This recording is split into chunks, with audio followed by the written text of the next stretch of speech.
Coach, I wonder if you could talk about the two freshman guards, and they seem to hurt you on the penetrations, and how dangerous are they moving forward here in the next few years? Well, obviously, I mean, they took over the game just by attacking the rim. And you know, the first time we played them, we did a great job of keeping them in front and then protecting the basket, walling up at the basket, making them finish over us. And today we did an awful job of both. So they were going by people, and then our secondary defender was just not in the way.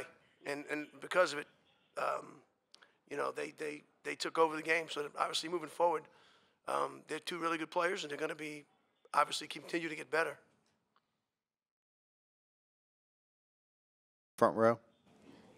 To both of the players, I think you guys only had one field goal in the last 9 minutes of the first half.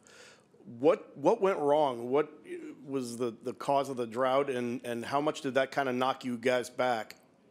We stopped moving the ball. We weren't making extra passes like we did in the first couple of minutes of the game. And then we started letting our offense affect our defense. Yeah, just piggyback on what Stefan said. We stopped doing what was working for us starting out the gate when we got the early lead. Back of the room. Hill Overton, WIXC Radio. For both players, you guys got off to a great start. I mean, it looked like you were going to just run away with it. Did you have a feeling at that point that this was going to be your night? Early on, we were moving the ball. We turned them over quite a bit, like very often in the beginning. But then we stopped getting away from it. We stopped ball pressuring. We gave up open lines to the rim, and back then, like, that's what's gonna happen. Yeah, I don't think it was so much whose night it was. I think it was just we were playing basketball the right way, and we got away from it. Front row. Jim, if you could start, then maybe the players address it as well. Kai did not have his best game tonight, and he really struggled in the first half, both shooting, and I think he also had 4 turnovers. How disconcerting is it, since as much of a leader as he is, when that happens, and how much does that kind of maybe carry over to other guys? You know, nobody's going to be great every night. I mean, there's a lot of things that you can do in basketball. I think sometimes we dwell on offense. If a guy's not making shots, you can still play fantastic.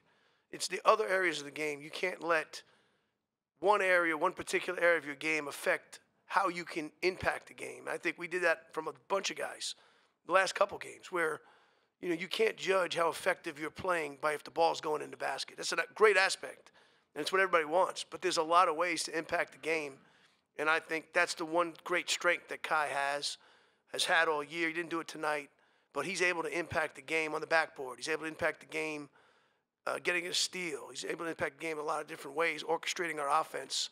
And I think tonight, when shots weren't falling, it's just he wasn't impacting the game the way a great player, and he is a great player, usually does.